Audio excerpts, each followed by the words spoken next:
Castleford Tigers 6, Leeds Rhinos 26-6 defeats on the spinning Super League for the Castleford Tigers. Oh dear, maybe they should put Tigger on the badge going forward this season because quite frankly, their predatory instincts for the try line are simply not there. It was a really weak attack, wasn't it, from the Castleford Tigers last night? And when you consider all of the statistics were pretty much in their favour. They completed more sets. They carried the ball more. They didn't make as many meters, which is interesting. We'll come on to that in a moment. They actually tackled less. Their ball run meters was only 150 less than the Leeds Rhinos. They really were. I mean, post-contact meters, 849, played at 807. Castleford were in this game. Tackle bus was pretty even. All across the park, Castleford competed last night, yet they still lose by 26 points to 6. Let's get into why that would be. First of all, though, let's give some raps. The raps have to go for me to the fullbacks, Jack Broadbent and Lachie Miller. Broadbent, brilliant, absolutely brilliant. When you consider those conditions, one error in the game, 15 carries, 123 metres from him. He had a really good game for Castleford, really assured at fullback. And of course, Lachie Miller. Lachie Miller didn't make a single error in those conditions. That is quite simply sensational fullback play from Lachie Miller. He really is starting to catch the eye. More on him in a few moments' time. But like I say, the stats really, really encouraging. But that 10-metre zone for the Castleford Tigers, they were in it time and time again, just didn't punch through the line. You know, it really is a big problem that for me for the Castleford Tigers. They've got to start getting the set plays right. It's not helped by the fact, of course, that the halfbacks have been changing around all season. Miller has been the only real constant. He's had Richardson, he's had Rowan Milnes. You know, they've got to start getting some sort of combination in those positions. But the bottom line is, it just didn't look to me at all as if they were going to break the Leeds Rhinos line. Of course, it was a bounce of a ball that allowed Josh Sim in. And credit must go to Josh Sim. That's 4 tries now in 5 appearances for the Castleford Tigers for Josh. So well done, Josh. You can't ask for much more than that.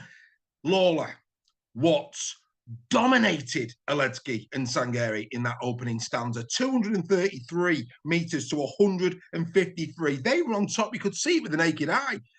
However, the supporting cast, it's just not good enough. Albert Vete, 2 carries for 24 metres. It might be 12 metres a carry, but that isn't good enough, is it? That's just not going to cut the mustard, really. And Sam Hall, 4 carries for 25. Lewis Johnson doesn't even get on the field for Castleford. How on earth does that happen? I mean, like I say, Watts and Lawler, faultless, brilliant prop forward play throughout the game, but the supporting cast at Castleford, quite simply, it's just not got any bite, and that's a massive problem for them going forward. It might be encouraging, 0-0 at half-time. The Tigers were well and truly in the game. Rowan Smith in his post-match press conference so said they weren't worried. He seemed to think that his side had more energy at half-time than Castleford did when they come off the field. And I think when they came on, I was watching Castleford come back on the field. It did seem a little bit laboured, and that's why they conceded 26 points in the second period. And you shouldn't be losing, should you, by 26 points if it's 0-0 at half-time. That's just simply not going to be good enough. Richardson, oh dear.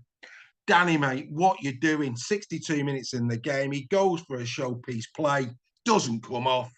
14 points to 0 at that point. It's game over. Game over. In the game at 12-0. Still in the game. Punch it long. Back your D. Let's see what happens. No. What does Danny do? Has a brain explosion. Not too dissimilar to Mark Sneeze. The difference is, at least Salford at the time were probably overconfident, playing with confidence, getting some big wins. You don't do that when your backs are against the wall, 5 defeats from 5. You punch it down the field. Danny, welcome back, but wow, not the right call. Not the right call. Big problems for Lingard. The game against London on the horizon. Wow, that's a massive one now, isn't it? Right, that's enough about Castleford. Let's talk about Leeds. Leeds continue to improve for me. I think, in this game, we've got to give credit to the new signings. I thought the new signings, Momorowski, yes, he scored 2 tries. He got 78 metres from 10 carries. He did 4 tackle busts in the game. Momorowski, probably one of his better games, especially in those conditions. Miller, absolutely outstanding. It goes without saying. I thought Croft had a good game for him as well. Ackers was punching a bit more from dummy half, which again was encouraging for them. I think a concern for the Leeds Rhinos must be James Bentley. That's a couple of head knocks now he's took in quick succession. Seems to be having real problems, James Bentley, staying on the field of play for the Rhinos this year. That's going to be something that they're going to be concerned about, I would expect. But like I say, from a Leeds Rhinos perspective, they hung in there, didn't they? That first half was a grind. It was a really, intense battle.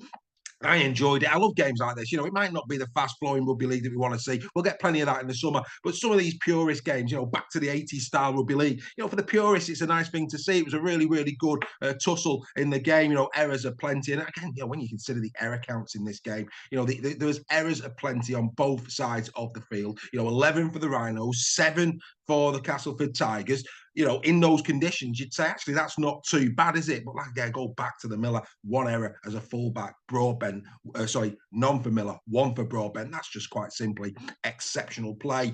I thought, you know, it always looked once the Leeds got that first try, was it a try? I could imagine that Castleford Tigers fans will be a bit disappointed. Fingertip control, you heard Steve-O saying you know, in the back of your mind at that point. But yeah, they gave the try, and I think at that point they never really recovered. Maybe they felt a bit aggrieved at that, and that affected the morale. They do look a fragile team, don't they? The Castleford Tigers at the moment.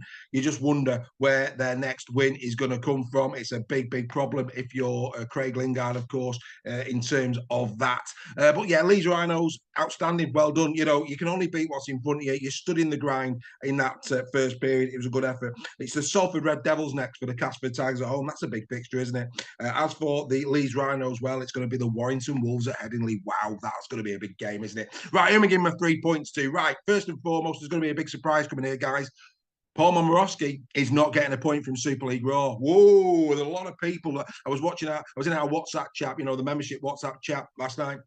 And a lot of people, you know, a couple of people in there were saying what their 3-2-1 was, and Momorowski featured in a couple of them. Not in mine. Yes, he scored 2 tries. You know, I get that. But when you look at the tries, the first one fortuitous, the second one was all about Brodie Croft. You know, so it was a good performance from Momorowski, but for me, it wasn't worthy of any of the points this week. Let's go into the points. We'll start who I'm giving the 1 point to him. No, actually, let's start with him giving the 3 points to, because that's absolutely obvious. Lachie Miller, absolutely brilliant. He's just growing game in, game out. We keep saying wait until a fast track comes. You know, fortuitous, you know, opportunist try his first one. I don't know what Elka Zakem was doing there. You know, I think he thought it was a shot putter in NFL. He let the ball go through his legs that quickly.